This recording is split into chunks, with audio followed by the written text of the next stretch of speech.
Hey guys, Mr. Zigner here. We're going to be looking at linear functions today. This is lesson 6.3 for my students. So what is a linear function? Well, a linear function, we can break that into its two different words here. Linear refers to straight lines, so anything that's a straight line in math. A function, now I talked about this in a previous video. A function is a relationship between two variables. Usually we use x and y. So if we look up here, linear function is a function whose graph is a non-vertical line. That just means the line shouldn't be straight up and down. And it can be written in the form y equals mx plus b, where m is the slope and b is the y-intercept. So we call that slope-intercept form. So when we're looking for slope, we're going to be finding the change in y over change in x. And when we're finding b, well, that's just where does the graphed line cross the y-axis. Alrighty, let's get started. Here's our first example. They want us to use the graph to write a linear function that relates y to x. Now, you can see this is just an example we're going to walk through. So step one is to find the slope. Again, I mentioned a little bit ago, we're going to find that change in y over change in x. And we use the letter m in math for the slope. Okay, so what you do first is just pick 2 points. So they chose the 2, 0 and the 4, 3. It doesn't matter which 2 points you pick for this first part. So they take 3 minus 0. Now where'd they get that? Right here. This 3, which is a y, minus this 0, which is a y in this ordered pair. So 3 take away 0 is 3. 4 minus 2. Now they're subtracting the x's. So 4 take away 2 is 2. And you get a slope of 3/2. All right, next step is to find the y-intercept. So again, now this is not going to be pretty, but what you want to do is sort of draw a line. Well, you don't have to do it. I'm going to do it. Draw a line down through those points. Now, where does this line cross the y-axis? Well, it crosses it right here. Okay, whatever that point is the y-intercept. So since this line crosses the y-axis at -3, right here, -3, the y-intercept is -3.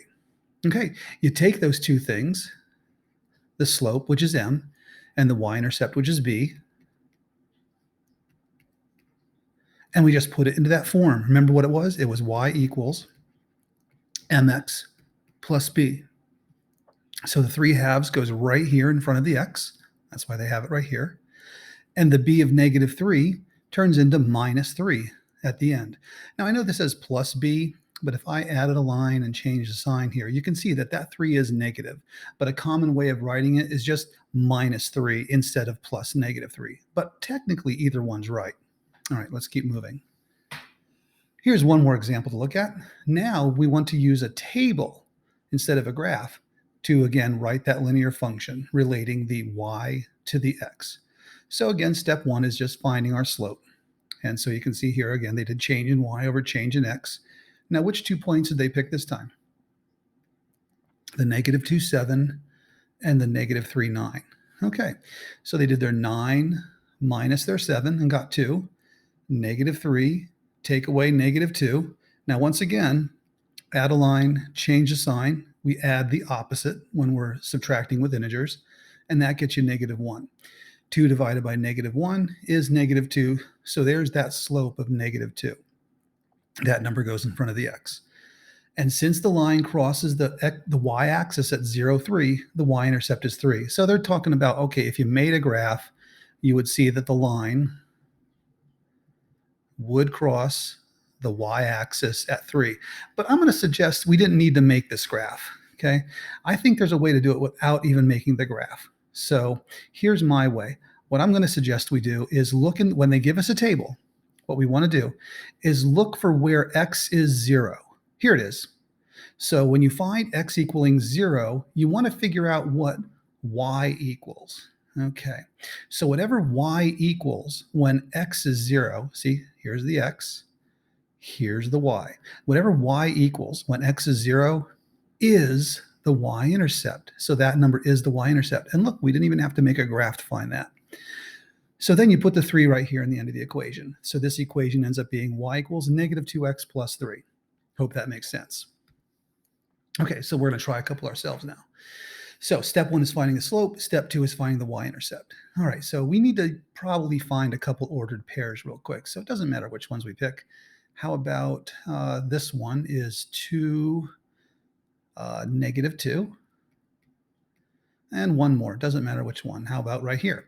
This is 0, right here, this one, 0, -1.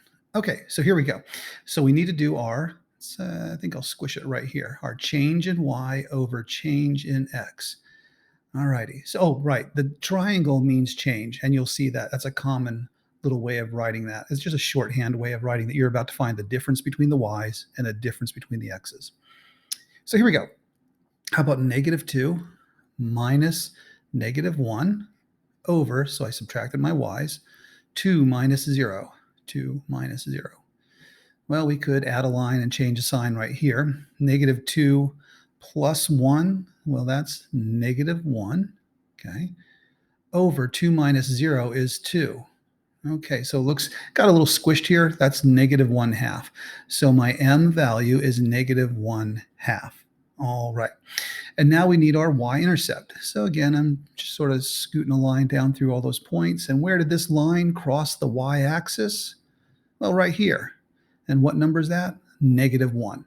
So my b value is -1. Where does the line that was graphed cross the y-axis? And that would be -1. So remember the format? It's y equals mx plus b. So we just have to put these numbers where they belong. All right.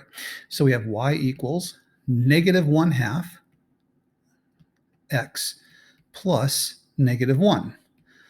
But we can shorten that a little bit and just say y equals, -1/2 x. Instead of plus -1, just going to shorten that a little bit and call it -1. All righty, there we go. That takes care of number one. All righty. Sorry, I thought I had. Oh, yeah, that's right. I was going to do this one also. All right, but you know what? I'm running out of room, so I'm just going to erase this work to do this one. So let's clear that. All right, and let's look at a new color, maybe blue. All right, so once again, we're going to find our change in y over change in x. So I just want to pick two of these points. How about these two? All righty. So my change in y over my change in x. So here we go. So my change in y would be 2 minus 2. And my change in x would be 1 minus 0. Well, 2 minus 2, oh, that's 0. Interesting. 1 minus 0 is 1. And now what's 0 divided by 1? Yep, it's 0. So our slope is 0. Now that's going to pop up as something important we have to change a little bit later, but don't let me get ahead of myself here. Next thing is we need to know the y-intercept. Now remember that little trick I told you? You want to look where x is 0. Here it is. And the question is, what is y? What is y when x is 0?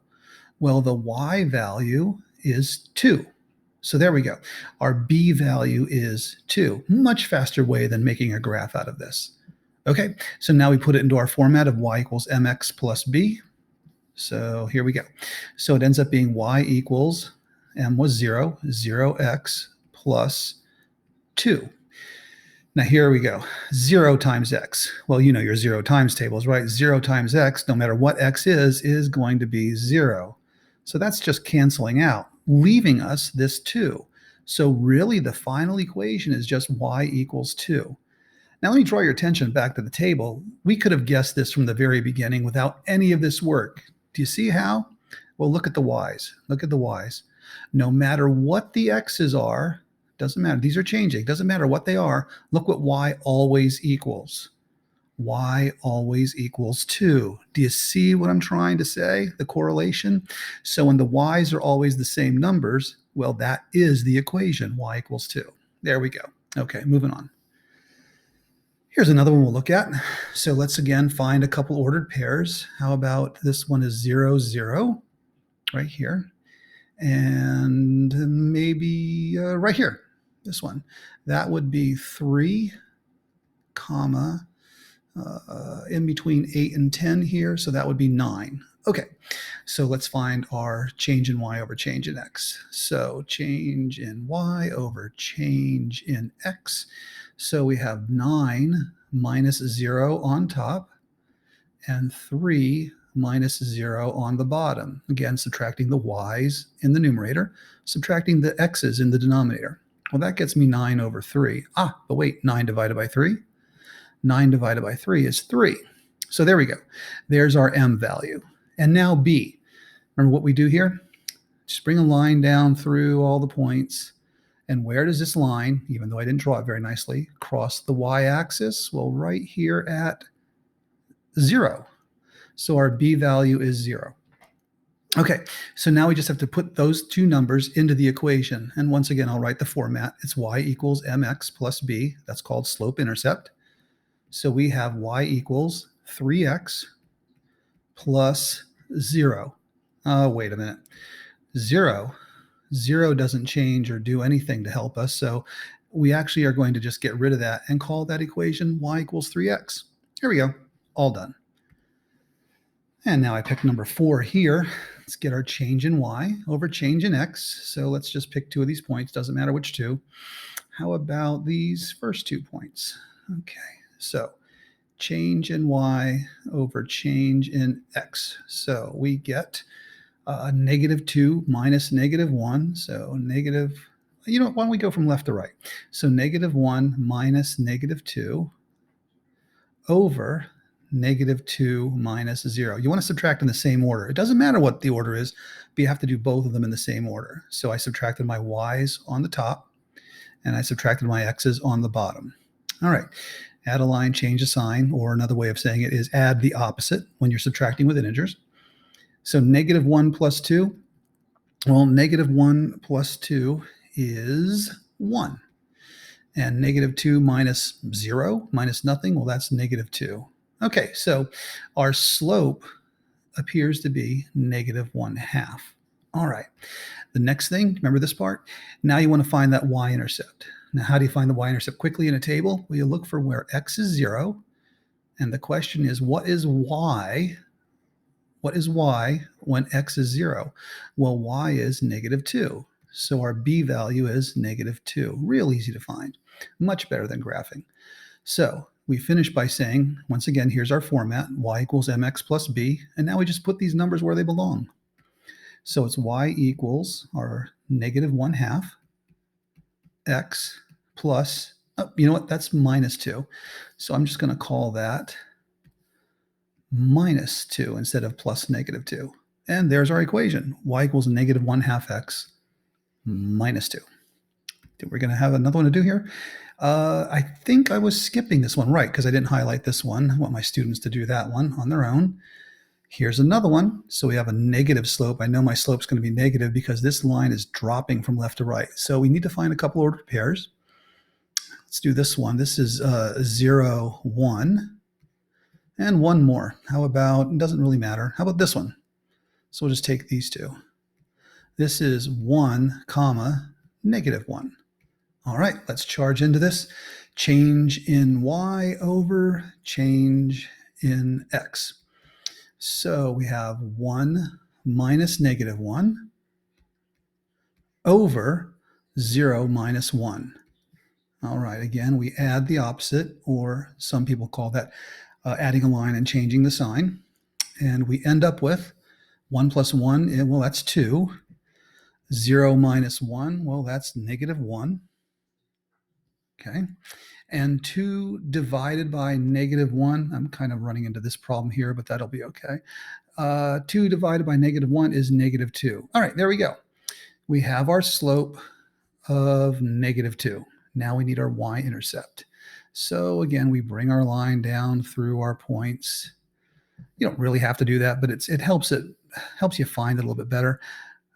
Where does that line cross the y-axis? Well, right here. And what's that number? Well, 1. So our b value is 1 right here. This line crosses the y-axis at 1. Okay, put all that together. We have our equation, mx plus b. So that ends up being y equals this -2. Wow, my y got sloppy there. Y equals -2x. And here's our b value, plus 1. There we go. And there's that equation. Okay, what's next? Oh, we're back to a table. Okay, so first thing, pick a couple points. I think I'll choose these. I like these positive numbers. We'll start off with our change in y over change in x.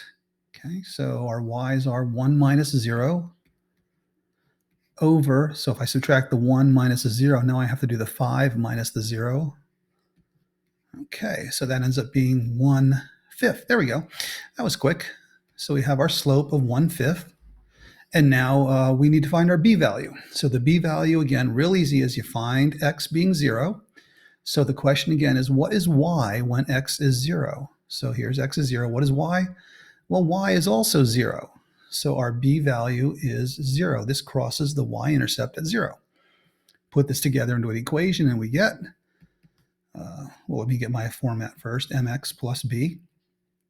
All right, so we have y equals 1/5 x plus 0. Oh, we talked about this. If it's plus 0, we can just sort of drop that because plus 0 doesn't really change anything. So we can just call that y equals 1/5 x. All right, doing great. One more to go here. All right, so now we have a multi-step word problem, but I'm skipping the graph because well, we talked about that earlier. We can do this without the graph. The table shows the cost in dollars of X fluid ounces of brewed coffee. Ooh, we love coffee. Okay. So which variable is independent and which is dependent? My students sometimes have trouble with these two words. So basically you're asking yourself, well, which one depends on the other? And here, let me see if I can explain this to you. The cost, how much something costs, depends on how much you buy. So if I buy a teeny tiny little bag of coffee versus a great big bag of coffee, the big bag of coffee should cost more. So the cost depends on how many fluid ounces there are. So the cost depends on fluid ounces. So did you hear that? Depends. So the y here, or the cost, would be the dependent, and the ounces, or the x value right here, that would be ounces. That would be your independent variable because the cost depends on how many ounces you buy. Hope that makes sense. Alrighty. Write a linear function that relates the y to x. Well, that's what we've been doing. So here we go. So change in y over change in x. So I need to pick a couple of these. How about right here? I've got this one, and how about this one? So our change in y over change in x. Change in y, change in x. So we have y's would be 1 minus 0. That's easy. And my x's are 16 minus 0. Okay. Well, that gets me 1/16. So there's my m value. Great. My slope's 1/16. And remember the trick? Find where x is 0. And the question is, what is y when x is 0? Well, y is also 0. So our b value is also 0. And now remember what we said earlier? When this is 0, really you don't even have to write it because it doesn't really change the equation at all. So we have our equation. It's y equals 1/16 x. And I mean, you could have written plus 0, but then I would have scribbled that out. So there's our function. Now, they say interpret the slope. Let me bring up the calculator for a second and see just how much money that is. What is 1/16 of a dollar? 1 divided by 16. It's about 6 cents. So we could add in here for our interpret the slope. It's about, little wavy equal sign here means about, it's about 6 cents per, was this pounds or ounces? It was ounces. So the coffee is about 6 cents per ounce. So that would be interpreting the slope. So what does this 1/16 mean? So I turned that into money, 0.06 roughly, and we say that's about 6 cents per ounce. Okay, let's wrap this up. We're so close now. How much does it cost to purchase 32 ounces of coffee? Well, let's see. Let's take our equation. Here it is. So y equals 1/16 x. But wait, x is the number of fluid ounces, and they asked us to do 32 ounces. Okay, so let's replace our x with a 32. So times 32. Now, do you know how to do that? Here's what I teach my students. Whenever you're multiplying a fraction times a whole number, we want to put the whole number over 1. All right, so let's just multiply our fraction across here. So 1 times 32 is 32. 16 times 1 is 16. And 32 divided by 16 is 2. So there we go. How much would 32 ounces of coffee cost? Well, that'd be $2. Perfect. Okay. And there we go. Thanks for joining me today for linear functions. If you enjoyed the video, well, please like, comment, subscribe before you go. Thanks, guys, and we'll see you next time. Take care. Bye-bye.